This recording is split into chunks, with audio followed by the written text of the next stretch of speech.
하나님의 뜻에 따라 그리스도 예수의 사도로 부르심을 받은 나 바울과 형제 소스데네는 고린도에 있는 하나님의 교회와 그리스도 예수 안에서 거룩하게 된 사람들에게 이 편지를 씁니다. 여러분은 방방곡곡에서 우리 주 예수 그리스도의 이름을 부르는 모든 사람들과 함께 거룩한 사람으로 부르심을 받았습니다. 예수 그리스도는 우리의 주님이시며 또한 이 모든 사람들의 주님이 되십니다. 하나님 우리 아버지와 주 예수 그리스도께서 여러분에게 은혜와 평강을 주시기를 바랍니다. 그리스도 예수 안에서 여러분에게 주신 하나님의 은혜로 말미암아 나는 늘 하나님께 감사드립니다. 여러분은 예수 그리스도 안에서 모든 말하는 것과 모든 지식 등 모든 면에서 풍성하게 되었습니다. 내가 이렇게 말씀드리는 것은 그리스도에 관하여 증언한 것이 여러분 안에서 확고해졌기 때문입니다. 그러므로 여러분은 영적인 선물을 부족함 없이 받으며 우리 주 예수 그리스도께서 나타나실 것을 간절히 바라고 있습니다. 예수님께서는 여러분을 세상 끝날까지 굳세게 지켜 우리 주 예수 그리스도의 날에 흠이 없는 사람이 되게 하실 것입니다. 여러분을 부르셔서 그의 아들이신 우리 주 예수 그리스도와 사귐을 갖게 하신 하나님은 신실하십니다. 성도 여러분, 우리 주 예수 그리스도의 이름으로 여러분에게 호소합니다. 모두 의견을 합하고 여러분 사이에 편을 나누지 마십시오. 같은 마음과 같은 생각을 가지고 하나가 되십시오. 나의 성도 여러분, 근로의 집에서 온 사람들이 나에게 여러분 사이에 다툼이 있다는 소식을 전해주었습니다. 내용은 이렇습니다. 여러분이 저마다 나는 바울을 따른다. 나는 아볼로를 따른다. 나는 베드로를 따른다. 심지어 나는 그리스도를 따른다고 말한다니 도대체 그리스도가 나뉘었습니까? 바울이 여러분을 위해 십자가에 못 박혔습니까? 아니면 여러분이 바울의 이름으로 세례를 받았습니까? 내가 그리스보와 가이오 두 사람 외에는 여러분 중 어느 누구에게도 세례를 주지 않아 하나님께 감사합니다. 그러므로 여러분 중에서 어느 누구도 바울의 이름으로 세례를 받았다고 말할 수 없을 것입니다. 그러고 보니 내가 스데바나의 가정에도 세례를 준 적이 있습니다. 하지만 이들 외에는 아무에게도 세례를 준 기억이 없습니다. 그리스도께서 나를 보내신 것은 세례를 주기 위해서가 아니라 복음을 전하도록 하기 위해서였습니다. 그것은 인간의 지혜로운 말로 하라는 것이 아니었습니다. 그리스도의 십자가가 그 능력을 잃지 않게 하려는 것입니다. 십자가에 관한 말씀이 멸망할 사람들에게는 어리석은 것에 불과하지만 구원받은 우리에게는 하나님의 능력입니다. 성경에 이렇게 기록되어 있습니다. 내가 지혜로운 사람들의 지혜를 멸하고 지식 있는 사람들의 지식을 물리치리라. 지혜 있는 사람이 어디 있으며 학자가 어디 있습니까? 이 시대의 변론가가 어디 있습니까? 하나님께서 이 세상의 지혜를 어리석게 하지 않으셨습니까? 세상이 자기의 지혜를 통해서는 하나님을 알지 못하게 하신 것이 하나님의 지혜입니다. 그래서 하나님께서는 우리가 전하는 어리석어 보이는 말씀 선포로 믿는 사람들을 구원하시기를 기뻐하셨습니다. 유대인들은 표적을 구하고 그리스인들은 지혜를 찾습니다. 하지만 우리는 그리스도께서 십자가에 못 박히셨다고 전합니다. 이것이 유대인들에게는 걸려 넘어지게 하는 것이요 이방인들에게는 어리석은 것이지만 유대인이 되었든지 그리스인이 되었든지 부르심을 받은 사람들에게 그리스도는 하나님의 능력이며 하나님의 지혜입니다. 하나님의 어리석음이 사람의 지혜보다 더 지혜로우며 하나님의 약함이 사람의 강함보다 더 강합니다. 성도 여러분, 하나님께서 여러분을 부르셨을 당시 여러분의 모습이 어떠했는지를 생각해 보십시오. 세상의 표준으로 볼 때 지혜 있는 사람이 많지 않았고 권력 있는 사람도 많지 않았으며 가문 좋은 사람도 많지 않았습니다. 그러나 하나님께서는 지혜로운 것들을 부끄럽게 하시려고 세상에 미련한 것들을 선택하셨고 강한 것들을 부끄럽게 하시려고 세상의 약한 것들을 선택하셨습니다. 하나님께서는 세상의 비천한 것들과 멸시받는 것, 그리고 아무것도 아닌 것들을 선택하여 유력한 것들을 멸하셨습니다. 이것은 하나님 앞에서 어느 누구도 자랑하지 못하게 하기 위해서였습니다. 그러나 여러분은 이러한 하나님에게서 나서 예수 그리스도 안에 있게 되었습니다. 예수님은 하나님으로부터 오는 우리의 지혜와 의와 거룩함과 구속이 되셨습니다. 그러므로 성경에 기록되었듯이 자랑하는 자는 주님 안에서 자랑하십시오. 성도 여러분, 나도 여러분에게 가서 하나님의 비밀을 전하였을 때 웅변술이나 탁월한 지혜를 가지고 전한 것이 아니었습니다. 그것은 내가 여러분과 함께 있는 동안에는 예수 그리스도와 그분께서 십자가에 못 박히셨다는 것 이외에는 아무것도 알지 않기로 굳게 결심했기 때문입니다. 사실 내가 여러분에게 갔을 때 나는 약하였고 두려웠으며 몹시 떨었습니다. 내가 전한 말이나 선포한 것들은 지혜롭고 설득력 있는 말들이 아니라 성령의 능력을 드러내는 것이었습니다. 이렇게 한 것은 여러분의 믿음을 사람의 지혜가 아니라 하나님의 능력에 두게 하려는 것이었습니다. 그러나 우리는 성숙한 사람들 사이에서는 지혜를 말합니다. 이 지혜는 이 세상의 지혜가 아니며 이 세상에서 멸망해버릴 통치자들의 지혜도 아닙니다. 우리가 말하는 지혜는 하나님의 비밀 가운데 있는 지혜입니다. 이것은 감추어졌던 것이며 하나님께서 우리의 영광을 위해 창조전에 미리 정하신 지혜입니다. 이 시대의 통치자 중 어느 누구도 이 지혜를 깨닫지 못했습니다. 그들이 깨달았다면 영광의 주님을 십자가에 못 박지 않았을 것입니다. 성경에 이렇게 기록되어 있습니다. 하나님께서 자기를 사랑하는 자들을 위해 준비해 두신 것을 눈으로 보지 못하였고 귀로 듣지 못하였으며 마음으로 깨닫지 못하였다. 하나님께서는 성령을 통하여 이 지혜를 우리에게 계시하셨습니다. 왜냐하면 성령님께서 모든 것을 심지어 하나님의 깊은 것까지도 속속들이 살피시기 때문입니다. 어떤 사람이 생각하고 있는 것을 그 사람 속에 있는 영이 아니고서야 누가 알 수 있겠습니까? 이와 마찬가지로 하나님의 생각도 하나님의 성령만이 아실 수 있습니다. 하나님께서 우리에게 은혜로 주신 것들을 알기 위해 우리는 세상의 영이 아니라 하나님께로부터 오는 성령을 받았습니다. 우리는 사람의 지혜에서 배운 말로 말하지 않고 성령으로부터 가르침을 받은 말씀으로 말합니다. 성령님께 속한 것은 성령에 속한 것으로 설명해야 하기 때문입니다. 성령에 속하지 않은 사람은 하나님의 성령에 속한 것들을 받아들이지 않습니다. 그런 사람에게는 이런 것들이 어리석어 보입니다. 그런 것들은 영적으로 식별되는 것이므로 세상에 속한 사람은 그런 것들을 깨달을 수도 없습니다. 성령님께 속한 사람은 모든 것을 판단하지만 자신은 아무에게도 판단을 받지 않습니다. 누가 주님의 마음을 알았으며 누가 주님을 가르치겠습니까? 그러나 우리는 그리스도의 마음을 가지고 있습니다. 성도 여러분, 이전에 나는 성령에 속한 사람에게 말하듯이 여러분에게 할 수가 없어서 세상에 속한 사람을 대하듯, 다시 말해서 그리스도 안에서 어린아이를 대하듯 말할 수밖에 없었습니다. 그때 나는 여러분에게 단단한 음식이 아니라 우유를 먹였습니다. 여러분이 단단한 음식을 먹을 준비가 전혀 되어 있지 않았기 때문인데 지금도 여전히 받을 준비가 되어 있지 않습니다. 여러분은 아직도 세상에 속해 있습니다. 시기와 다툼이 여러분 안에 있으니 이것이 바로 세상에 속한 것이고 세상 사람들처럼 행동하는 것이 아닙니까? 어떤 사람이 나는 바울파다라고 말하자 다른 사람은 나는 아볼로파다라고 말하고 있으니 세상에 속한 사람이 아니면 무엇이겠습니까?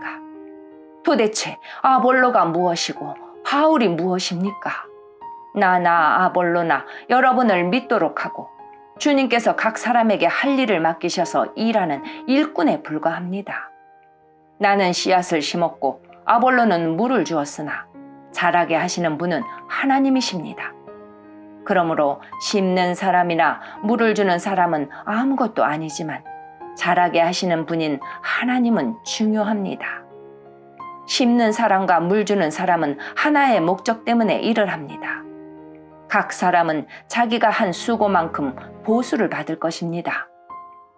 우리는 하나님의 동역자여 여러분은 하나님의 밭이며 하나님의 건물입니다. 나는 하나님께서 내게 주신 은혜대로 유능한 건축가처럼 기초를 놓았습니다. 하지만 다른 사람들은 그 위에 건물을 세우고 있습니다. 그러나 각 사람은 이 기초 위에 어떻게 건물을 세워야 할지 주의해야 합니다. 아무도 이미 놓여있는 기초 외에 다른 기초를 놓을 수 없습니다. 왜냐하면 그 기초는 예수 그리스도이시기 때문입니다.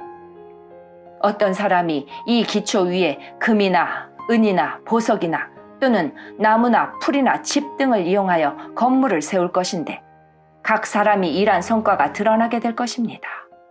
그날은 불로 나타나기 때문에 일한 것이 밝히 드러날 것입니다. 그래서 그 불이 각 사람의 한 일을 검증할 것입니다. 어떤 사람이 세운 것이 그대로 남아있으면 그는 보수를 받을 것입니다. 그가 세운 것이 다 없어져 버리면 그는 손실을 입게 될 것입니다.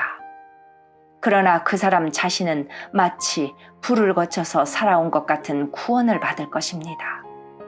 여러분은 자신들이 하나님의 성전인 것과 하나님의 성령께서 여러분 안에 계신다는 사실을 알지 못합니까? 누구든지 하나님의 성전을 멸하면 하나님께서 그 사람을 멸하실 것입니다. 그것은 하나님의 성전은 거룩하며 여러분 자신이 바로 그 성전이기 때문입니다. 자신을 속이지 마십시오.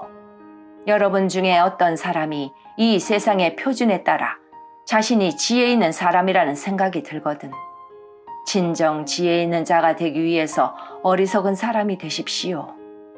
이 세상의 지혜는 하나님께서 보시기에 어리석은 것입니다. 그것은 성경에 하나님께서 지혜 있는 자들을 자기 꾀에 빠지게 하신다고 기록되어 있으며 또한 주님께서는 지혜 있는 사람들의 생각이 헛되다는 것을 아신다고 기록되어 있기 때문입니다. 그러므로 아무도 사람과 관련하여 자랑하지 마십시오. 모든 것이 여러분의 것입니다. 바울이나 아볼로나 게바나 세상이나 생명이나 죽음이나 현재일이나 장래일이나 할 것 없이 모든 것이 다 여러분의 것입니다.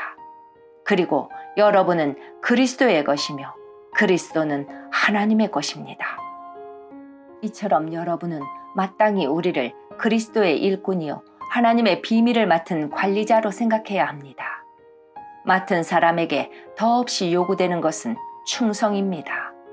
나는 여러분에게 판단을 받든지 세상 법정에서 판단을 받든지 전혀 개의치 않습니다. 심지어 나 스스로도 나를 판단하지 않습니다.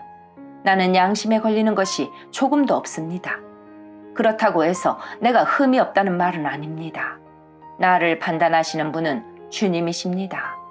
그러므로 여러분은 때가 되기 전에는 아무것도 판단하지 말고 주님께서 오실 때까지 기다리십시오. 주님께서 어둠 속에 감추어진 것들을 밝히 나타내시며 사람들의 마음속에 있는 생각까지 드러내실 것입니다. 그때에 각 사람은 하나님에게서 칭찬을 받을 것입니다. 성도 여러분, 나는 여러분을 위해 건축가 이야기와 사역자에 관한 이야기를 나 자신과 아볼로에게 적용하여 말하였습니다. 이렇게 한 것은 여러분에게 기록된 말씀의 범위 이상을 벗어나지 말라는 말의 의미를 배우게 하기 위함입니다. 그러므로 여러분은 어느 한 사람은 지켜 세우고 다른 사람은 깔보는 일을 하지 마십시오. 여러분을 별다르게 생각하는 사람이 누구입니까? 여러분이 하나님께로부터 받지 않은 것이 무엇이 있습니까? 모두 받은 것인데 왜 받지 않은 것처럼 자랑하고 있습니까? 여러분은 벌써 배가 불렀습니다. 이미 부자가 되었습니다. 우리 없이도 이미 여러분은 왕노릇을 하였습니다. 우리도 여러분과 함께 왕노릇 할 수 있도록 차라리 여러분이 진짜 왕이었으면 좋겠습니다. 내 생각에는 하나님께서 우리 사도들을 마치 사형 선고를 받은 사람처럼 맨 꼴찌로 내놓은 것 같습니다. 그래서 우리는 세상과 천사들과 사람들에게 구경거리가 되었습니다. 우리는 그리스도를 위하여 어리석은 사람이 되었습니다만 여러분은 그리스도 안에서 지혜로운 사람이 되었습니다. 우리는 약하지만 여러분은 강합니다. 여러분은 존경을 받으나 우리는 멸시를 받습니다. 지금 이 순간까지 우리는 굶주리고 목마르고 헐벗고 매맞고 집 없이 떠돌아다니면서 우리의 손으로 힘써서 일하였습니다. 우리는 저주를 받지만 축복해주고 핍박을 당하여도 참고 인내하며 모욕을 당하여도 다정한 말로 대답하였습니다. 바로 이 순간까지 우리는 세상의 쓰레기와 만물의 찌꺼기가 되었습니다. 여러분을 부끄럽게 하려고 이 글을 쓰고 있는 것이 아닙니다. 오히려 여러분을 내 사랑하는 자녀로 생각하여 훈계하기 위해 쓰고 있습니다. 그리스도 안에서 여러분에게 10,000명이나 되는 스승이 있을지 몰라도 아버지는 여러 명이 있을 수 없습니다. 그리스도 예수 안에서 내가 복음 때문에 여러분의 아버지가 되었습니다. 그러므로 여러분에게 권합니다. 나를 본받으십시오. 내가 디모데를 여러분에게 보낸 것도 이러한 이유 때문입니다. 그는 주님 안에서 신실한 나의 사랑하는 아들입니다. 디모데는 내가 모든 교회에서 가르쳤던 그대로 그리스도 예수 안에서 내가 살아왔던 방식을 여러분에게 상기시켜 줄 것입니다. 여러분 중에는 내가 여러분에게 가지 않을 줄로 생각하여 오만방자해진 사람이 있습니다. 그러나 주님의 뜻이면 나는 빠른 시일 안에 여러분에게로 가서 그 오만방자한 사람들의 말이 아니라 그들의 능력이 어떠한지를 알아볼 것입니다.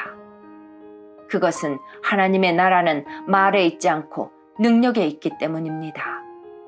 여러분은 무엇을 더 원하십니까? 내가 여러분에게 갈 때 채찍을 가지고 가는 것이 좋겠습니까? 아니면 사랑과 온유한 심정을 가지고 가는 것이 좋겠습니까? 여러분 사이에 음행이 있다는 소문이 들립니다. 어떤 사람이 계모를 데리고 살고 있다고 하는데 그와 같은 음행은 이방인들 사이에서도 볼 수 없는 일입니다. 그런 사실을 알고도 여러분은 자만하고 있습니까? 오히려 여러분은 슬퍼하고 이런 음행을 행한 사람을 여러분 가운데서 쫓아내야 하지 않겠습니까? 내가 비록 몸은 여러분에게서 떨어져 있지만 마음으로는 여러분 곁에 있어 마치 내가 그곳에 있는 것처럼 이미 그런 짓을 행한 사람을 심판하였습니다.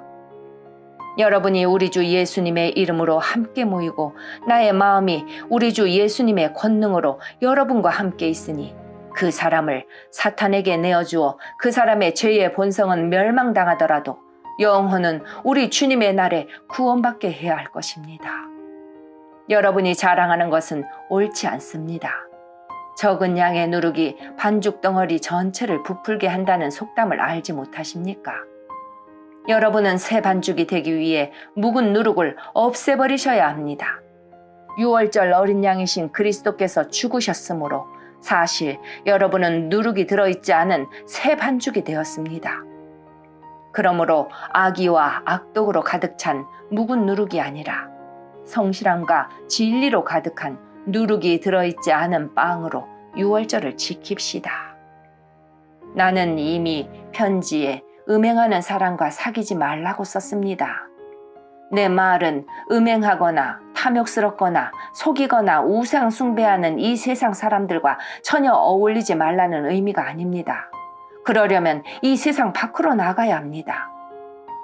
내가 지금 어울리지 말라고 쓴 것은 어떤 사람이 그리스도인이라고 말은 하면서 음행하거나 탐욕이 있거나 우상을 숭배하거나 남을 모함하거나 술에 젖어 살거나 약탈하거나 한다면 그런 사람들과 어울리지 말라는 말입니다.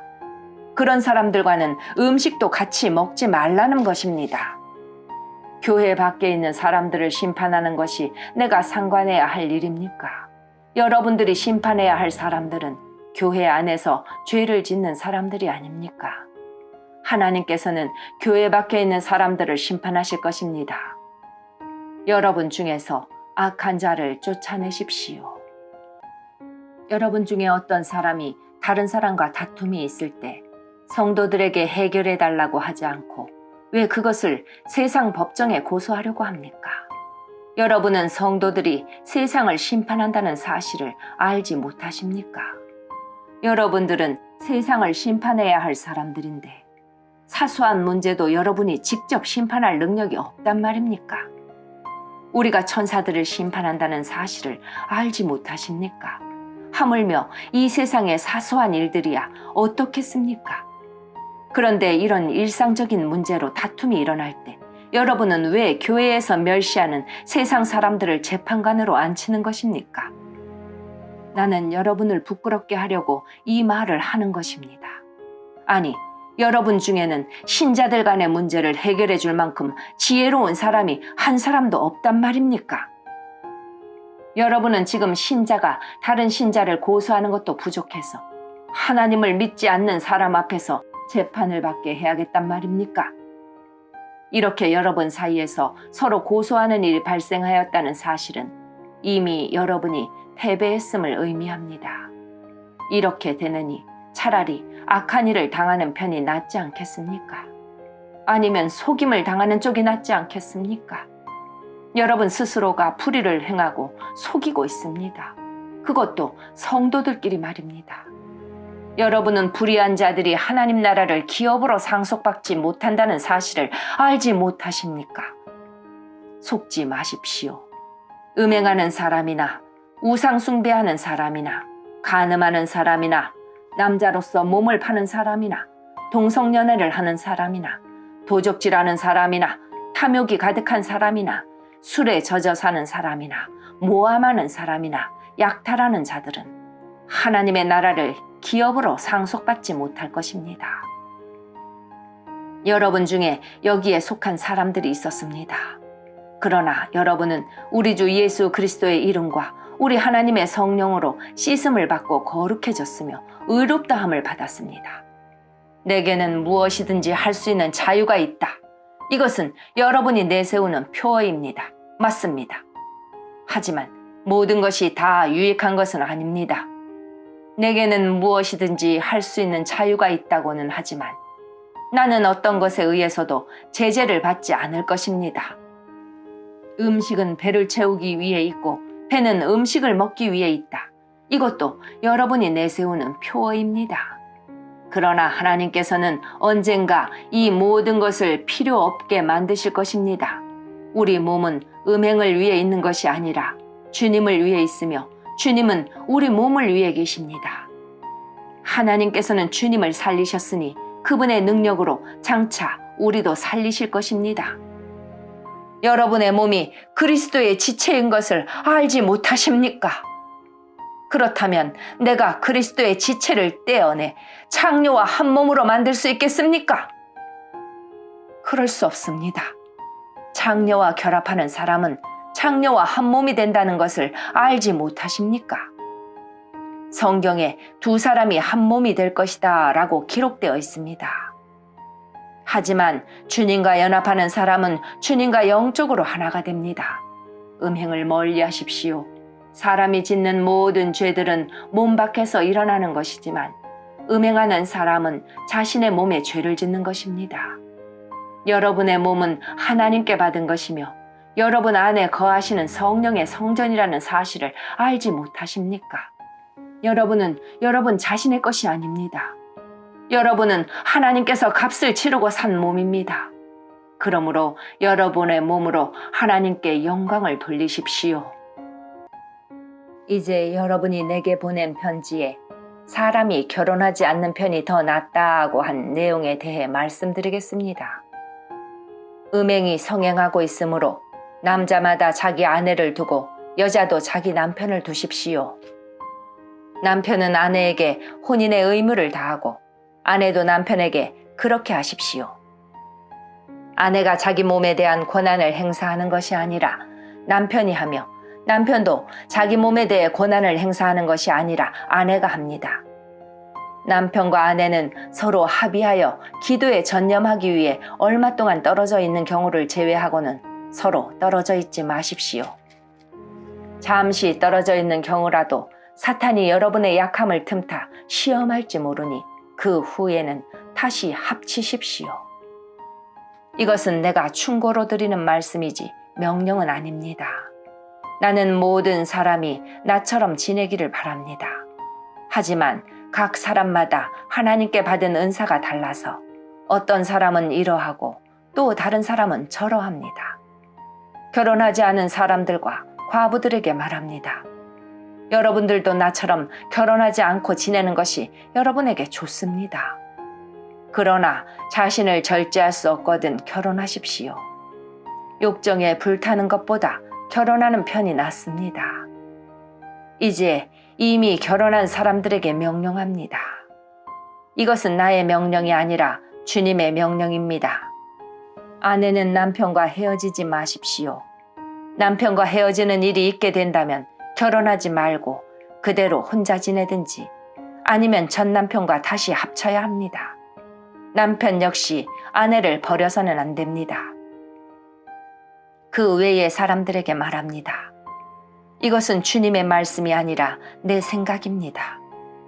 어떤 남자 신자에게 믿지 않는 아내가 있는데 그 아내가 남편과 함께 살고 싶어 하면 그 아내를 버려서는 안 됩니다. 어떤 여자 신자에게 믿지 않는 남편이 있는데 그 남편이 아내와 함께 살고 싶어 하면 그 남편을 버려서는 안 됩니다.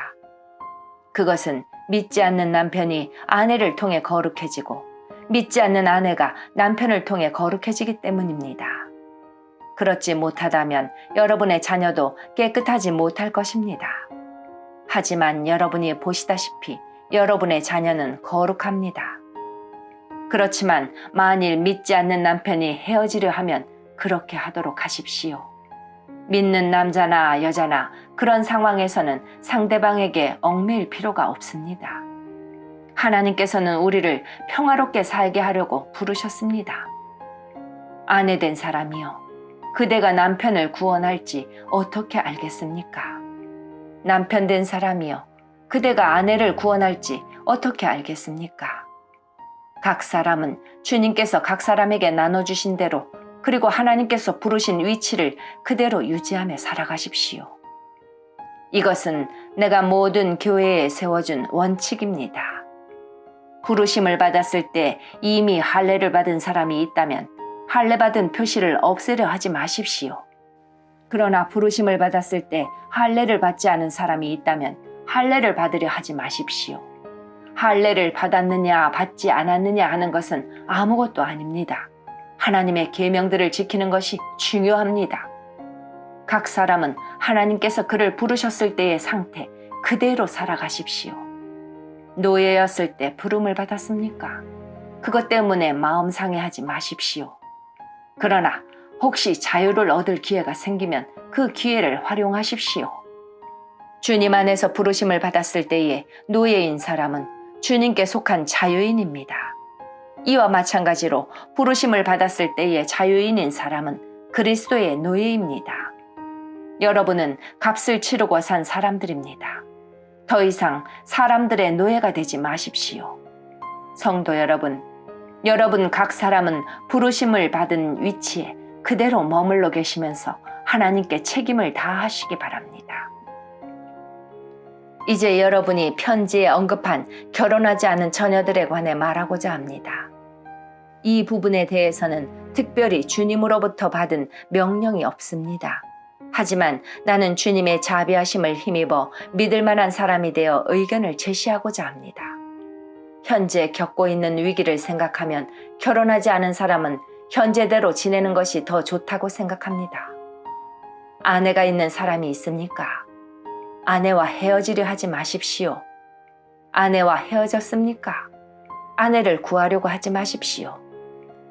그러나 여러분이 결혼한다고 해서 죄를 짓는 것은 아닙니다. 처녀가 결혼한다고 해도 죄를 짓는 것은 아닙니다.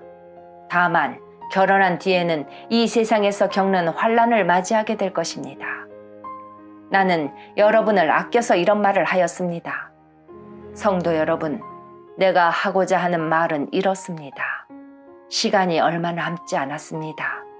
지금부터는 아내가 있는 사람들은 아내가 없는 사람처럼 사십시오. 우는 사람은 울지 않는 사람처럼, 기쁨에 넘친 사람은 기쁘지 않은 사람처럼, 물건을 사는 사람은 자기가 산 것을 가지고 있지 않은 사람처럼 사십시오. 세상 물건을 쓰는 사람은 그것들의 마음을 빼앗기지 않은 사람처럼 사십시오. 그것은 이 세상의 현재 모습이 지나가고 있기 때문입니다. 나는 여러분이 마음 쓰는 것 없이 살기를 바랍니다. 결혼하지 않은 남자는 어떻게 하면 주님을 기쁘시게 할까 하고 주님의 일에 마음을 씁니다. 그러나 결혼한 남자는 어떻게 하면 아내를 기쁘게 해줄까 하며 세상 일에 마음을 쓰게 됩니다. 결혼한 남자의 마음은 이렇게 나뉘어집니다. 결혼하지 않은 여자나 처녀는 자기의 몸이나 영혼을 주님께 거룩하게 드리기 위해 주님의 일에 마음을 쓰지만, 결혼한 여자는 어떻게 하면 남편을 기쁘게 할 수 있을까 생각하며 세상 일에 마음을 씁니다. 여러분 자신의 유익을 위해서 내가 이런 말을 하는 것이지 여러분을 속박하려고 그러는 것이 아닙니다. 나는 여러분이 나뉘지 않은 마음으로 자신을 주님께 드려 바르게 생활하기를 바랄 뿐입니다. 어떤 남자에게 약혼한 여자가 있는데 자기가 그 여자에게 적절하지 못하게 행동하고 있다는 생각이 들고, 더욱이 약혼녀가 홍기를 지날 만큼 나이가 들게 되어 여자와 결혼해야 할 것 같다고 판단된다면 원하는 대로 행하십시오. 죄 짓는 것이 아닙니다. 두 사람은 결혼하는 것이 좋습니다.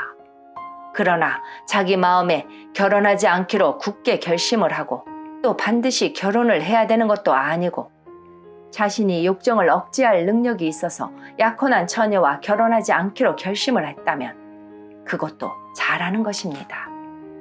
그러므로 자기가 약혼한 처녀와 결혼을 하는 것도 잘하는 것이지만 결혼하지 않는 것은 더 잘하는 것입니다. 여자는 남편이 살아있는 동안에는 남편에게 매인 몸입니다. 그러나 남편이 죽으면 자기가 원하는 사람과 자유롭게 결혼할 수 있습니다. 단 남편 될 사람은 반드시 주님을 믿는 사람이어야 합니다. 이것은 내 판단입니다만 그런 여자는 재혼하지 않고 혼자 지내는 것이 더 행복할 것 같습니다. 나에게도 하나님의 성령이 있다고 생각합니다. 이제 우상에게 제물로 바친 음식을 먹는 문제에 대해 말씀드리겠습니다. 여러분이 우리는 다 지식이 있다고 주장하는 것을 우리는 알고 있습니다. 그러나 지식은 교만하게 하고 사랑은 덕을 세운다는 사실입니다. 어떤 사람이 자기가 무엇인가 안다고 생각하면 그 사람은 마땅히 알아야 할 것을 아직은 모르고 있는 사람입니다. 그러나 그 사람이 하나님을 사랑하면 하나님께서도 그 사람을 알아주십니다. 이제 우상에게 제물로 바친 음식을 먹는 문제에 대해 이야기해 봅시다. 우리는 세상에서 우상이란 아무것도 아니며 하나님은 오직 한 분뿐이라는 사실을 알고 있습니다. 하늘에나 땅에나 신이라고 불리는 존재가 많이 있고, 사실 많은 신이 있으며 많은 주가 있지만 우리에게는 아버지가 되시는 하나님 한 분만 계십니다. 만물이 그분에게서 나왔고 우리는 그분을 위해 살고 있습니다. 또 주 예수 그리스도도 한 분만 계십니다. 만물이 그분 때문에 창조되었고 우리도 그분 때문에 살고 있습니다. 그런데 누구나 이러한 진리를 아는 것은 아닙니다. 사람들 중에는 아직도 우상을 숭배하는 습관이 남아있어서 우상에 바친 음식을 먹을 때 그것이 우상에 바친 음식이라고 생각하며 먹는 사람들이 있습니다. 그 사람들의 양심은 약해졌고 더럽혀졌습니다. 그러나 우리를 하나님께 가까이 나아가게 하는 것은 음식이 아닙니다. 음식을 먹지 않는다고 해서 손해되는 것은 아니며 음식을 먹는다고 해서 더 이로워지는 것도 아닙니다. 그렇지만 여러분에게 있는 자유를 행사할 때 그것이 믿음이 약한 성도들에게 걸림돌이 되지 않도록 주의하십시오. 지식이 있다는 여러분이 우상의 신전에서 음식을 먹고 있는 것을 믿음이 약한 성도가 본다면 그가 용기를 얻어 그 사람처럼 우상의 제물로 바친 음식을 먹지 않겠습니까? 이렇게 되면 믿음이 약한 성도는 여러분의 지식 때문에 망하게 되는 것입니다. 그리스도께서는 바로 그 성도를 위해 죽으셨습니다. 이런 식으로 여러분의 동료 성도들에게 죄를 짓고 그들의 약한 양심에 상처를 준다면 여러분은 그리스도께 죄를 짓는 것입니다.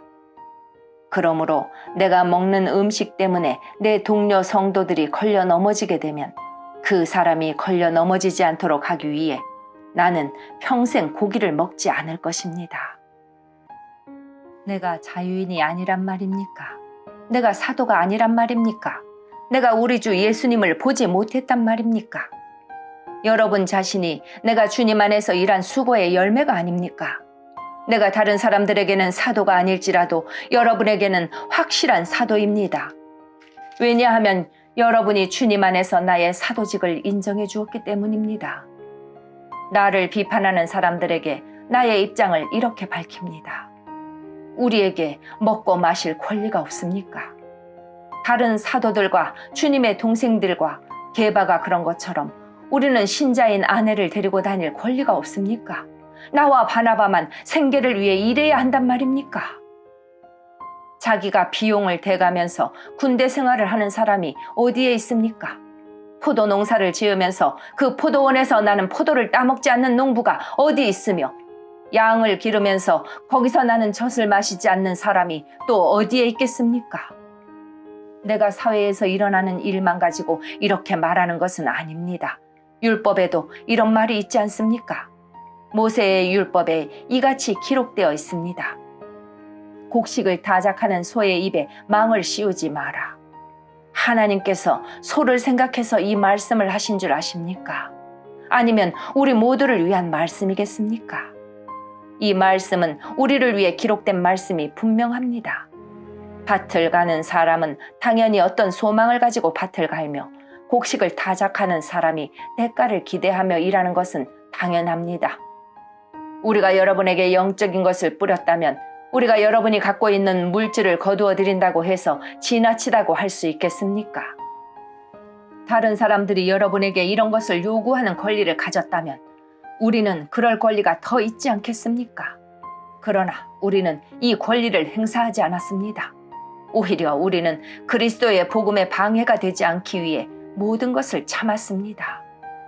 여러분은 성전에서 일하는 사람들이 성전에서 나오는 음식을 먹으며 제단에서 봉사하는 사람들이 제단에 바친 것 중에 일부분을 나누어 가진다는 사실을 알지 못합니까? 이와 같이 주님께서도 복음을 전하는 사람들은 복음을 전하는 일로 생활하라고 정하셨습니다. 그러나 나는 이러한 권리를 하나도 사용하지 않았습니다. 그렇다고 해서 여러분이 나에게 그렇게 해주기를 바라서 이 편지를 쓰는 것은 아닙니다. 내가 가지고 있는 이러한 자부심을 빼앗기기보다는 차라리 굶어 죽는 편이 더 낫습니다. 내가 복음을 전한다 해도 자랑할 것이 없는 것은 그것이 내가 당연히 해야 하는 일이기 때문입니다. 만일 내가 복음을 전하지 않는다면 나에게 화가 내릴 것입니다. 만일 내가 자원해서 복음을 전한다면 당연히 보수를 받을 것입니다. 그러나 자원해서 하는 일이 아니라면 이것은 내게 맡기신 직무를 다하는 것일 뿐입니다. 그러면 내가 받을 상이 무엇입니까? 바로 이것입니다. 내가 복음을 전할 때 아무 대가도 받지 않고 전하는 것과 복음을 전하면서 나의 권리를 사용하지 않는 것입니다. 나는 자유인이며 어느 누구에게도 매어 있지 않습니다. 그러나 나는 되도록 많은 사람을 얻기 위해 스스로 많은 사람의 종이 되었습니다. 유대인들에게는 유대인들을 얻고자 유대인처럼 되었습니다. 율법 아래 있는 사람들을 대할 때는 비록 나 자신은 율법 아래 있지 않지만 그들을 얻기 위해 율법 아래 있는 사람처럼 되었습니다. 율법 없는 사람들에게는 비록 나 자신은 하나님의 율법을 떠난 사람이 아니라 그리스도의 율법 아래 있는 사람이지만 율법 없는 사람들을 얻기 위해 율법 없는 사람처럼 되었습니다. 믿음이 약한 사람들에게는 약한 사람들을 얻기 위해서 약한 사람이 되었습니다. 내가 모든 사람들에게 그들과 같이 된 것은 아무쪼록 모든 방법을 다하여 그들 중에 몇 사람이라도 구원하기 위해서였습니다. 나는 복음이 주는 복에 참여하기 위해 복음을 전하는 일이라면 무슨 일이든 하고 있습니다. 경기장에서 경주자들이 다 달려가지만 상을 받는 사람은 한 명뿐인 것을 알지 못하십니까? 이와 같이 여러분도 상을 받을 수 있도록 달리십시오. 경기를 하려는 사람은 모든 면에서 자기 절제를 하는 법입니다. 그들은 썩어 없어질 면류관을 얻으려고 절제를 하지만 우리는 썩지 않을 면류관을 얻으려고 그렇게 합니다. 이처럼 나는 목표가 없는 사람처럼 달리지 않습니다. 나는 허공에다 주먹을 휘둘러대는 사람처럼 싸우지 않습니다. 나는 내 몸을 쳐서 굴복시킵니다. 내가 다른 사람들에게는 복음을 전했으나 정작 나 자신은 자격 미달이 될까 두렵습니다. 성도 여러분, 여러분이 알았으면 하는 것이 있습니다. 그것은 우리 조상들이 다 구름 아래 있었으며 바다를 무사히 건넜던 일입니다. 조상들은 모두 구름과 바다 가운데서 세례를 받아 모세에게 속하게 되었습니다. 조상들은 모두 같은 영적인 음식을 먹었으며 다 같은 영적인 물을 마셨습니다. 조상들은 그들의 동반자인 영적인 반석에서 나오는 물을 마신 것입니다. 그런데 이 반석은 그리스도였습니다. 그러나 하나님께서는 조상들 대부분을 기뻐하지 않으셔서 그들은 광야에서 죽어 흩어지게 되었습니다. 이런 일은 우리에게 본보기가 되어 우리는 그들처럼 악한 일을 즐겨하지 말라는 경고가 됩니다. 여러분 중에 우상 숭배를 하는 사람들이 있는데 여러분은 그들처럼 우상 숭배하지 마십시오. 성경에 백성들이 앉아 먹고 마셨으며 일어나 춤을 추었다고 기록되어 있습니다. 조상들 중에 가늠한 사람이 있었는데 우리는 그들처럼 가늠하지 맙시다. 그들이 가늠하다가 하루에 23,000명이 죽임을 당했습니다. 또 우리 조상들 중에는 주님을 시험하다가 뱀에 물려 죽은 사람들이 있었습니다. 우리는 그들처럼 주님을 시험하지 맙시다. 조상들 중에는 불평을 늘어놓다가 멸망시키는 천사에게 멸망당한 사람들이 있었습니다. 그러니 여러분들은 불평하지 마십시오. 이 모든 일들은 우리 조상들에게 본보기로 일어난 일들이며 세상의 종말이 다가오는 시대에 살고 있는 우리에게 경고를 하기 위해 기록되었습니다. 그러므로 자기가 굳게 서 있다고 생각하는 사람은 넘어지지 않도록 주의하십시오. 누구나 겪는 시험 이외에 여러분에게 닥칠 시험은 없습니다. 하나님은 신실한 분이셔서 여러분이 감당할 수 있는 능력 이상의 시험을 당하도록 내버려 두지 않으십니다. 그리고 여러분이 시험을 당할 때에 시험을 견디고 거기서 빠져나올 수 있는 길을 주십니다. 그러므로 나의 사랑하는 여러분, 우상 숭배를 멀리 하십시오. 나는 여러분에게 판단력이 있다고 생각하여 이 말씀을 드립니다. 내가 하는 말을 판단해 보십시오. 우리가 축복하는 축복의 잔이 그리스도의 피에 참여하는 것이 아니란 말입니까? 또 우리가 나누어 먹는 빵이 그리스도의 몸에 참여하는 것이 아니란 말입니까? 빵이 하나이기에 우리 모두가 하나의 빵을 먹는 것은 우리가 여럿이라도 모두 하나의 몸인 것입니다.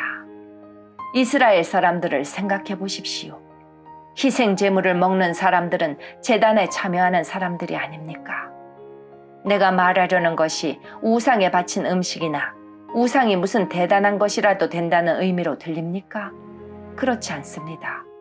사람들이 제단에 바치는 것은 귀신에게 바치는 것이지 하나님께 바치는 것이 아닙니다. 나는 여러분들이 귀신과 사귀는 사람이 되는 것을 원하지 않습니다. 여러분은 주님의 잔을 마시고 동시에 귀신의 잔을 마실 수는 없으며 주님의 식탁에 참여하면서 귀신의 식탁에 참여할 수는 없습니다. 우리가 주님을 질투하게 만들어서야 되겠습니까? 우리가 주님보다 더 강한 자란 말입니까? 모든 것이 허용되었다고 여러분은 말하지만 모든 것이 다 유익한 것은 아닙니다. 또 모든 것이 허용되었다고들 그러지만 모든 것이 다 덕을 세우는 것은 아닙니다. 누구나 자기 유익을 구해서는 안 되고 다른 사람의 유익을 구하여야 합니다. 시장에서 파는 고기는 어떤 것이 되었든지 양심을 위해 꼬치꼬치 캐묻지 말고 그냥 사 먹으십시오.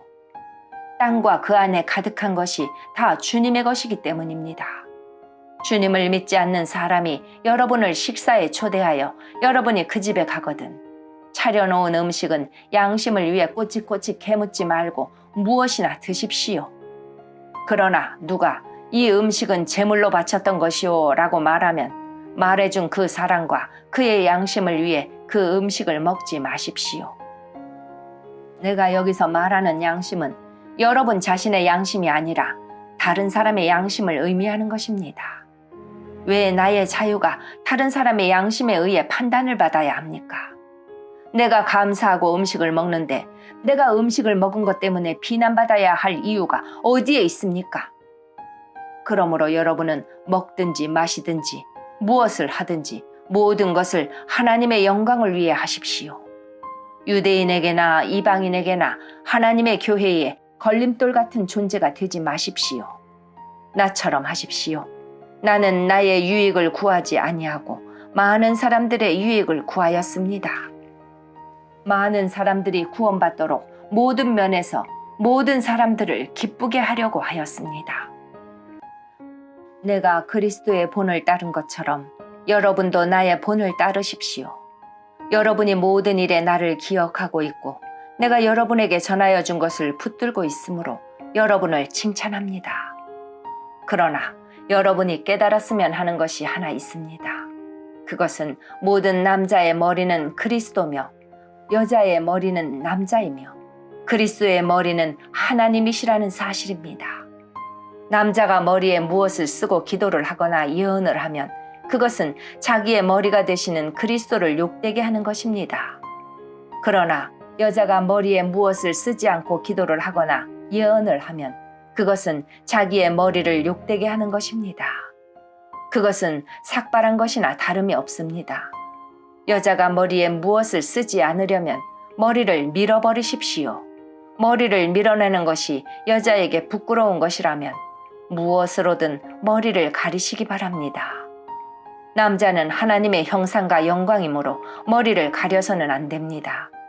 그러나 여자는 남자의 영광입니다. 그것은 남자가 여자로부터 생겨난 것이 아니라 여자가 남자로부터 생겨났기 때문입니다. 또한 남자가 여자를 위해 창조된 것이 아니라 여자가 남자를 위해 창조되었습니다. 그러므로 천사들 때문에 여자는 권위의 표를 그 머리 위에 지녀야 합니다. 그러나 주님 안에서는 여자가 남자 없이 독자적으로 존재하지 않고 남자도 여자 없이 독자적으로 존재하지 않습니다. 왜냐하면 여자가 남자로부터 생겨난 것처럼 남자는 여자를 통해 태어났기 때문입니다. 그러나 모든 것들이 하나님으로부터 생겨났습니다. 여러분 스스로 한번 판단해 보십시오.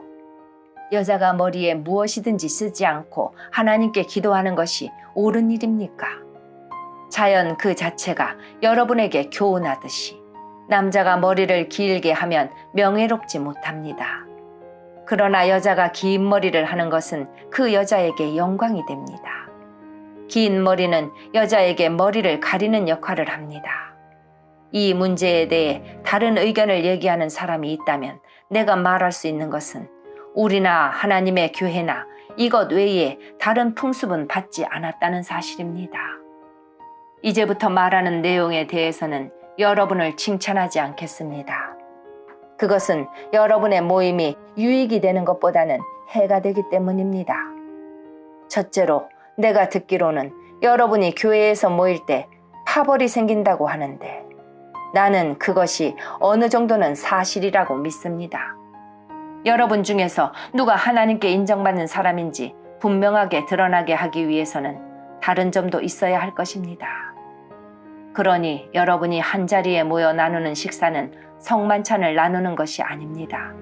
먹을 때 각자가 자기 것을 먼저 갖다 먹어버리기 때문에 어떤 사람은 굶주리고 어떤 사람은 술에 취합니다. 여러분에게 먹고 마실 집이 없습니까?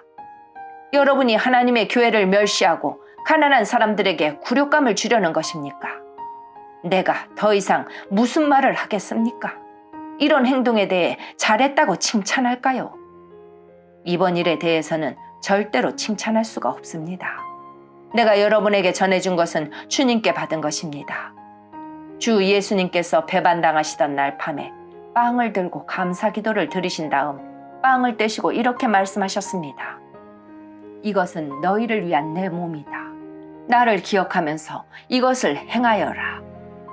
똑같은 방법으로 식사 후에 잔을 들고 말씀하셨습니다.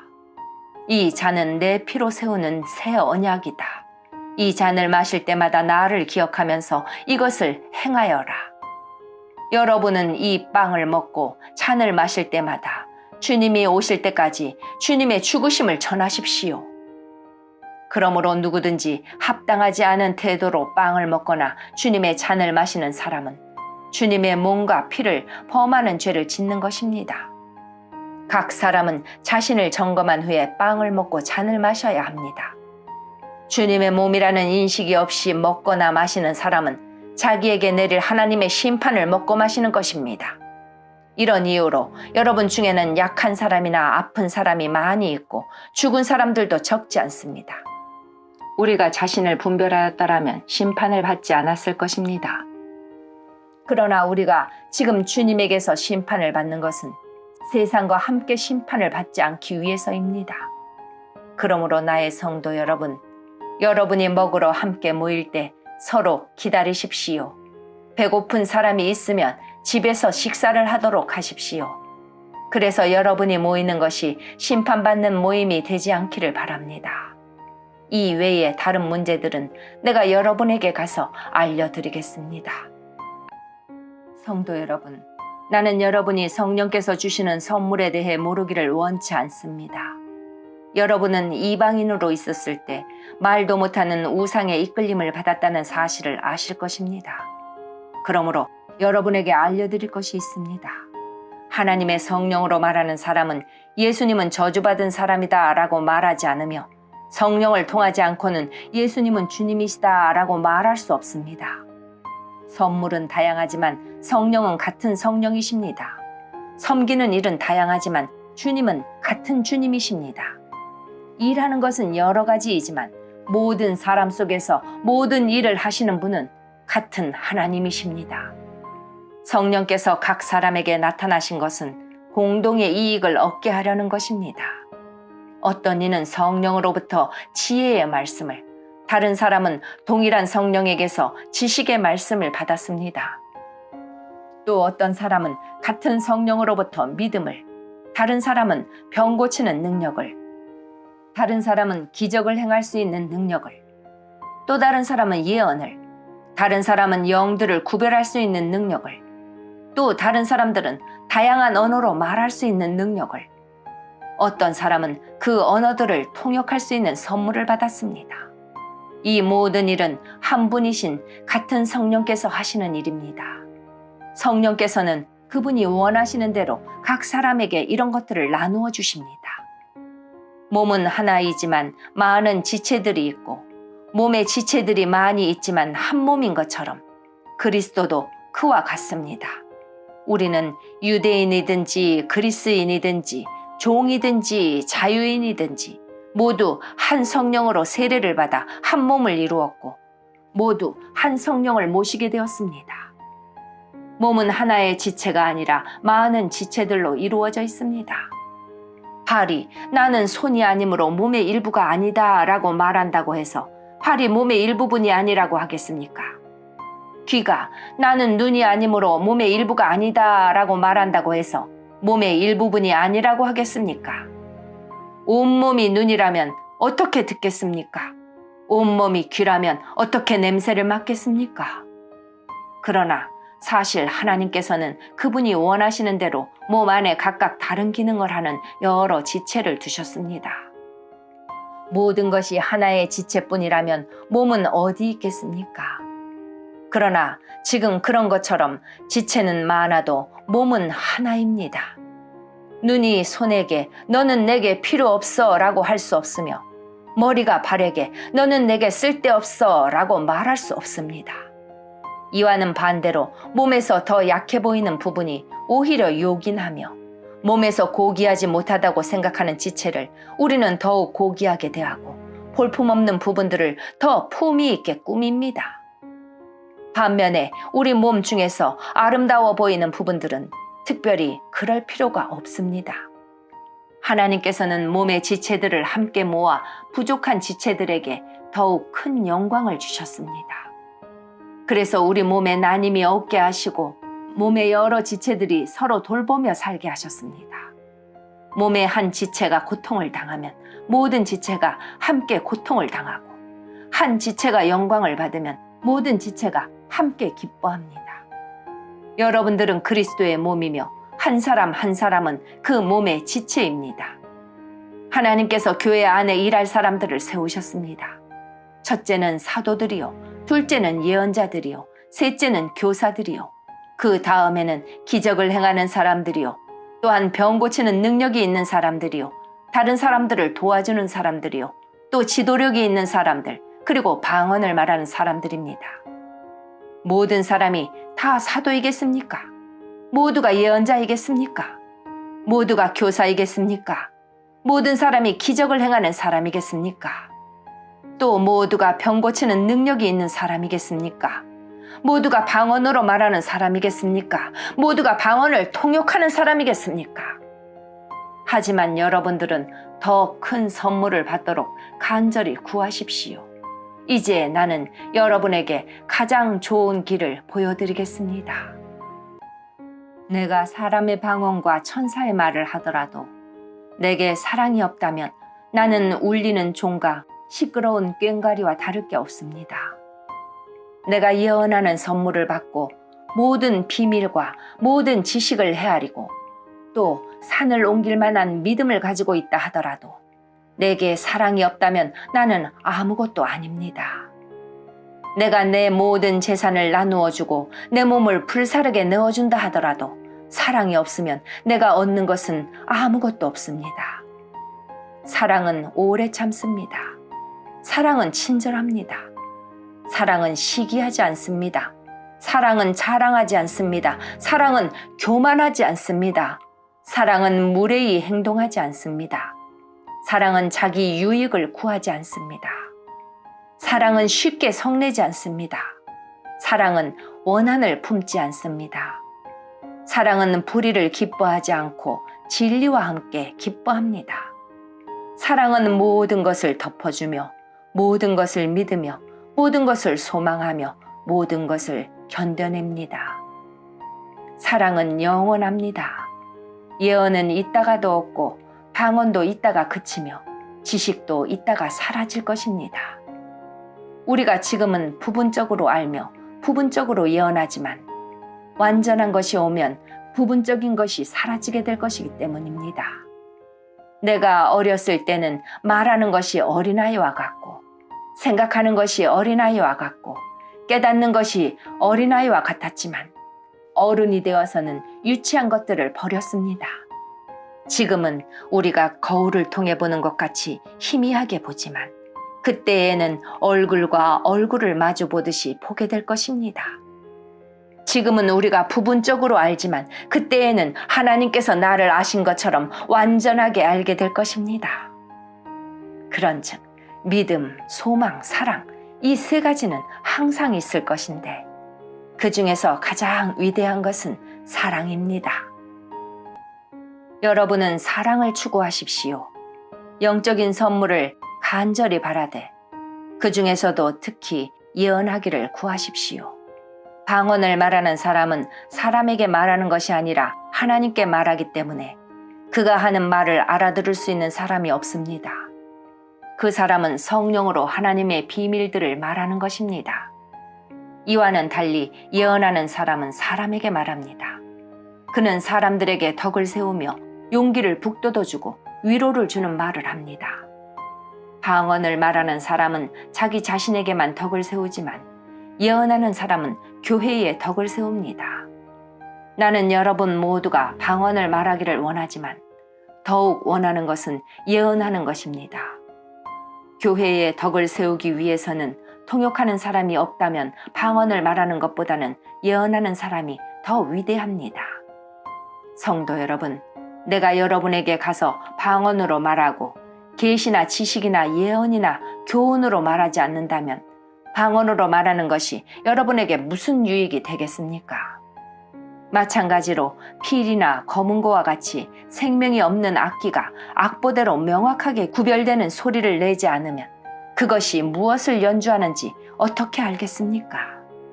나팔수가 분명한 소리를 내지 않으면 누가 전투 준비를 할 수 있겠습니까? 이처럼 여러분도 방언으로 알아듣지 못하는 말을 하면 여러분이 말하는 것을 어떻게 알아들을 수 있겠습니까?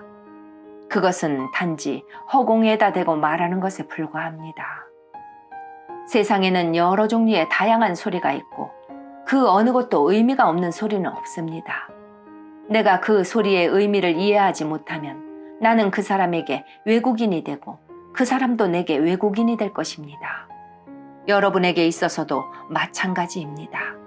여러분이 영적인 선물을 간절히 바라고 있으니 여러분은 교회에 덕을 세우는 선물을 넘치게 받을 수 있도록 힘쓰십시오. 이런 이유로 방언으로 말하는 사람은 자기가 말하는 것을 통역할 수 있게 해달라고 기도해야 합니다. 혹시 내가 방언으로 기도하게 된다면 내 영은 기도하지만 내 마음은 아무런 열매가 없습니다. 그렇다면 어떻게 하면 좋겠습니까? 나는 영으로 기도하면서 마음으로도 기도하겠습니다. 또 영으로 찬양하면서 마음으로도 찬양하겠습니다.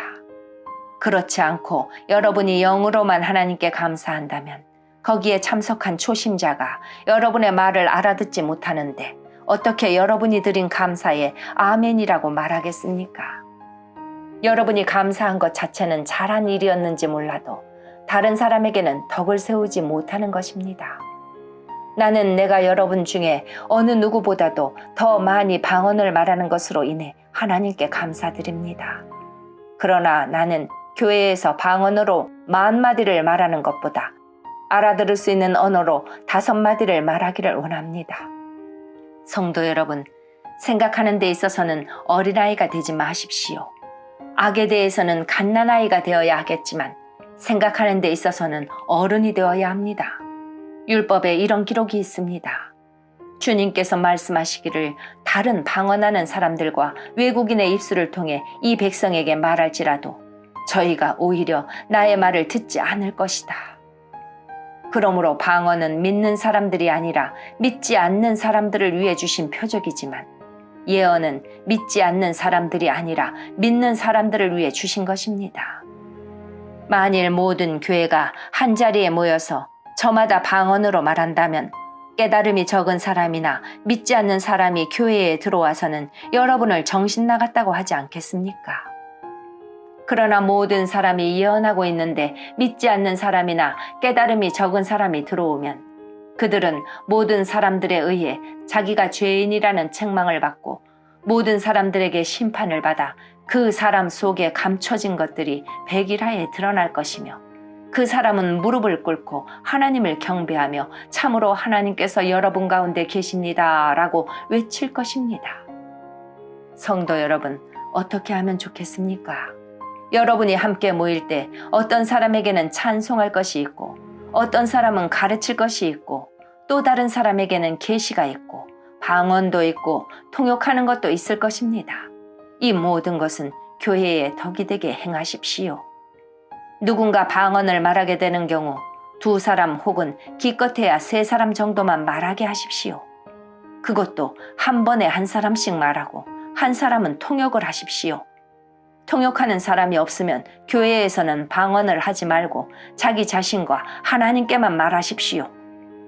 예언하는 사람의 경우에는 2-3명이 말하고 다른 사람은 그들이 말하는 것을 분별하도록 하십시오. 그러나 만일 앉아있는 다른 사람에게 계시가 내리면 먼저 예언하던 사람은 예언을 그쳐야 합니다. 이래야 여러분 모두가 차례대로 예언할 수 있게 되어 모든 사람들이 교훈과 격려를 받게 됩니다.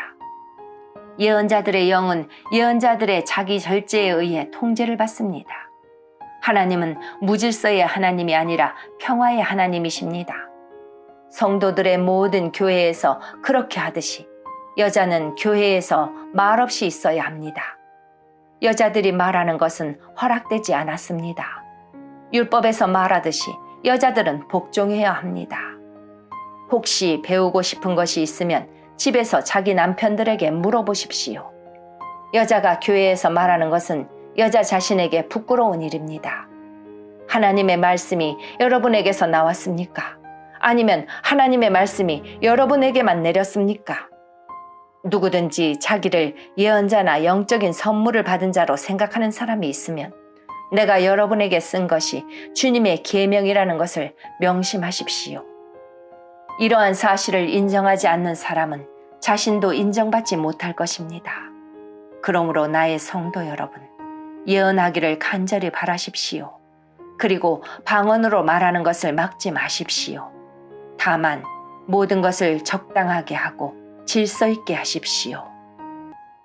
성도 여러분, 내가 여러분에게 전파한 복음에 대해 여러분에게 알려드리려고 합니다. 여러분이 받아 그 안에 굳게 선 복음 말입니다. 내가 여러분에게 전파한 말씀을 굳게 붙들고 헛되이 믿지 않으면 여러분은 이 복음으로 구원을 얻습니다.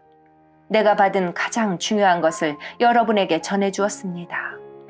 그리스도께서 성경에 기록된 대로 우리 죄를 위해 죽으신 것과 장사 지낸 바 되었다가 성경에 기록된 대로 3일 만에 다시 살아나셨다는 것과 그리고는 베드로에게 나타나시고 그 후에 12 제자에게 나타나시고 그 후에 한 번만 500명이 넘는 사람들에게도 나타나셨다는 사실입니다. 이 사람들 중에는 이미 죽은 사람들도 있지만 대부분은 아직도 살아 있습니다. 그 후에 야고보에게, 그 다음에 모든 사도들에게 나타나시고 맨 마지막으로 조사나와 같은 나에게도 나타나셨습니다. 나는 모든 사도들 중에서 가장 작은 사람입니다. 나는 과거에 하나님의 교회를 핍박했던 사람이기 때문에 사도라고 불릴 자격이 없습니다. 그러나 지금의 나는 하나님의 은혜로 된 것이므로 내게 베푸신 그분의 은혜가 헛되지 않습니다. 나는 다른 사도들보다 더 열심히 일하였습니다. 그러나 그 일은 내가 한 것이 아니라 나와 함께 하시는 하나님의 은혜로 한 것이었습니다. 내가 되었든지 아니면 그 사람이 되었든지 간에 우리가 전파한 복음은 이런 내용이고 여러분은 이것을 믿었습니다. 그리스도께서 죽은 자들 가운데서 다시 살아나셨다고 우리가 전파하는데 여러분 중에서 죽은 자들의 부활이 없다고 말하는 사람이 있는 것은 어찌된 일입니까? 죽은 자들의 부활이 없다면 그리스도께서도 다시 살아나지 못하셨을 것입니다. 그리고 그리스도께서 다시 살아나지 못하셨다면 우리가 전파한 복음도 헛되며 여러분의 믿음도 헛될 것입니다. 그뿐만이 아닙니다. 우리는 하나님께서 그리스도를 다시 살리셨다고 그분에 대해 증언했으니 하나님에 대해 거짓 증언한 사람들로 판명될 것입니다. 죽은 자들이 다시 살아나지 못한다면 하나님께서 그리스도를 다시 살리지 않았을 것입니다. 참으로 죽은 자들이 다시 살아나는 일이 없다면 그리스도께서도 다시 살아나지 못했을 것입니다. 그리고 그리스도께서 살아나지 않으셨다면 믿음은 공허한 것이 될 뿐더러 여러분은 여전히 죄 가운데 있을 것입니다. 그렇게 되면 그리스도를 믿다가 죽은 사람들도 멸망했을 것입니다. 우리가 그리스도 안에서 소망하는 것이 이 세상 삶에 그친다면 우리는 이 세상 어느 누구보다도 불쌍한 사람들일 것입니다. 그러나 이제 그리스도께서는 죽은 자들 가운데서 다시 살아나 잠자는 자들의 첫 열매가 되셨습니다. 죽음이 한 사람을 통해 온 것처럼 죽은 자들의 부활도 한 사람을 통해 옵니다. 아담 안에서 모든 사람이 죽은 것 같이 그리스도 안에서 모든 사람이 생명을 얻게 될 것입니다. 하지만 각각 차례가 있습니다. 첫 열매이신 그리스도께서 먼저요. 그 다음에는 그리스도께서 재림하실 때 그리스도께 속한 사람들입니다. 그리고 나서 그리스도께서 모든 권력과 모든 권세와 능력을 멸하고 나라를 하나님 아버지께 돌려드릴 마지막 때가 올 것입니다. 그리스도께서는 모든 원수를 자기의 발 아래 두실 때까지 당연히 왕노릇해야 합니다. 그리스도께 멸망받을 마지막 원수는 죽음입니다. 성경에 하나님께서 모든 것을 그분의 발 아래 복종시키셨다라고 기록되어 있습니다. 여기서 모든 것을 그분의 팔 아래 복종시킨다고 할 때는 모든 것을 그리스도 아래 두신 하나님 자신은 그 안에 포함되지 않는다는 것이 분명합니다. 하나님께서 모든 것을 하나님의 아들 아래 복종시키실 때에는 아들 자신도 모든 것을 자기 아래 두신 아버지께 복종할 것입니다. 그리하여 하나님께서 우주의 주님으로서 만물을 지배하실 것입니다. 죽은 자들이 다시 살아나는 일이 없다면 죽은 자들을 위해 대리로 세례를 받는 사람들은 왜 세례를 받는 것입니까? 죽은 사람들이 도무지 살아나지 않는다면 그 사람들이 죽은 자들을 위해 세례를 받는 이유는 무엇입니까? 우리의 경우는 어떻습니까? 우리는 무슨 이유로 매 순간 위험에 처한단 말입니까? 성도 여러분, 우리 주 예수 그리스도 안에서 내가 여러분에 대해 가지고 있는 자랑을 두고 확신 있게 말합니다만 나는 날마다 죽습니다. 내가 에베소에서 사나운 짐승들과 싸운 것이 단순히 인간적인 이유에서였다면 내가 얻은 것이 무엇이겠습니까? 죽은 자들이 다시 살아나는 일이 없다면 먹고 마시자 내일이면 죽을 목숨이라고 하지 않겠습니까? 속지 마십시오.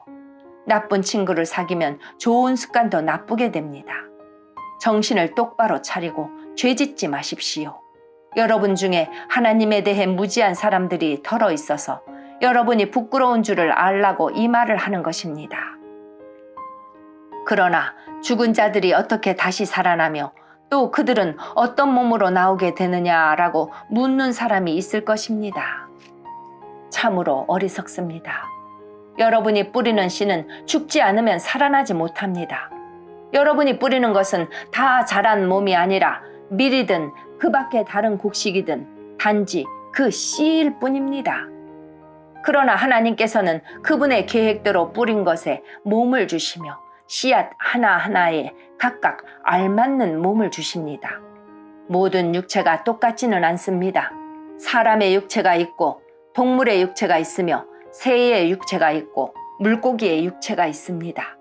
또한 하늘에 속한 몸만 있는 것이 아니라 땅에 속한 몸도 있습니다. 그러나 하늘에 속한 영광과 땅에 속한 영광이 각각 다릅니다. 해와 달과 별의 영광이 각각 다르고 별들 사이에서도 그 영광은 각각 다릅니다. 죽은 자들의 부활도 이와 같습니다.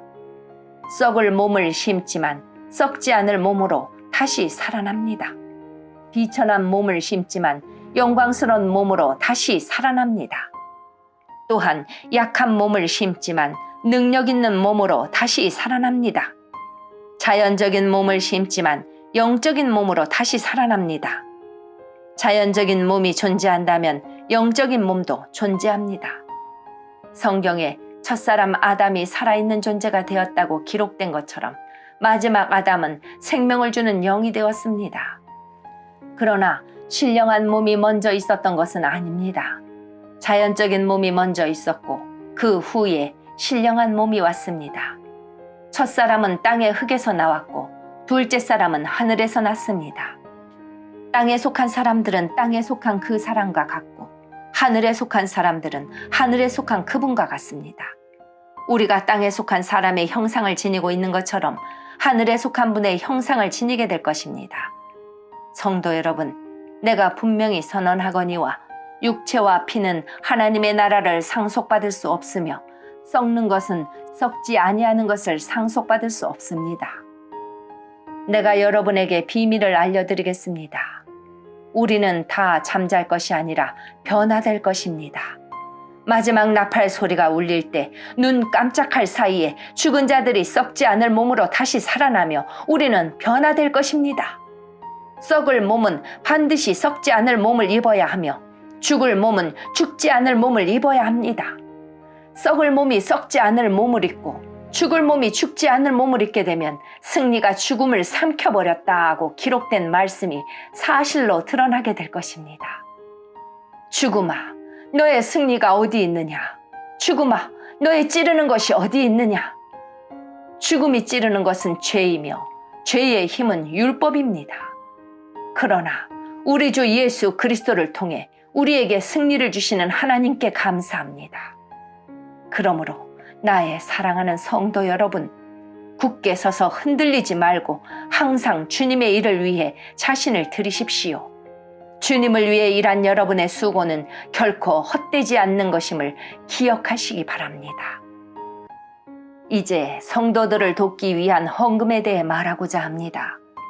내가 갈라디아의 여러 교회에게 지시한 대로 여러분도 그렇게 하십시오. 여러분은 매주 첫날 각자 할 수 있는 대로 자기 수입에 따라 얼마씩을 저축해 두십시오. 그리하여 내가 여러분에게 갈 때 헌금을 하느라고 마음 쓰는 일이 없게 하십시오.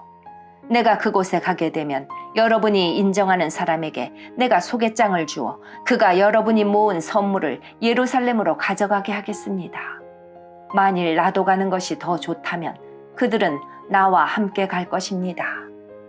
나는 마케도니아에 갈 일이 있으니 그곳에 들렀다가 여러분에게 가려고 합니다. 여러분에게 가면 나는 얼마 동안 여러분과 함께 지낼 것 같습니다. 어쩌면 그곳에서 겨울을 날지도 모르겠습니다. 그런 뒤에 다음 목적지가 어디든 간에 여러분이 그리로 나를 보내주시기 바랍니다. 나는 지금 지나가는 길에 잠깐 들러 여러분을 보려는 것이 아닙니다. 주님이 허락하신다면 한동안 여러분과 함께 지내고 싶습니다. 그러나 오순절까지는 에베소에 머물 예정입니다. 나를 대적하는 자들이 많기는 하지만 많은 일을 할 수 있는 큰 문이 내게 열려 있기 때문입니다. 디모데가 그리로 가면 여러분과 지내는 동안 아무런 두려움이 없게 해주십시오. 디모데는 나와 마찬가지로 주님을 위해 일하는 사람입니다. 그러니 아무도 그를 업신여기지 마십시오. 디모데가 평안한 마음으로 내게 돌아오게 해주십시오. 나는 다른 성도들과 함께 디모데를 기다리고 있습니다. 형제 아볼로에 대해서 말씀드립니다. 나는 아볼로에게 성도 여러 명과 함께 여러분을 방문하라고 몇 번 권했으나 지금은 가고 싶은 마음이 없는 것 같습니다. 그러나 아볼로는 기회가 되면 여러분을 보러 갈 것입니다. 깨어 믿음에 굳게 서서 용감하고 강건하십시오. 모든 일을 사랑으로 하십시오. 내가 여러분께 권합니다. 여러분도 아시겠지만 스데바나 집안 사람들은 아가야 지방에서 제일 먼저 그리스도인이 된 가정이며 성도들을 섬기는 일에 헌신한 사람들입니다.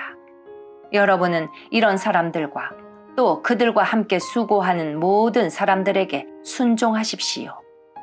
스데바나와 부드나도와 아가이고가 와서 나는 참 기쁩니다.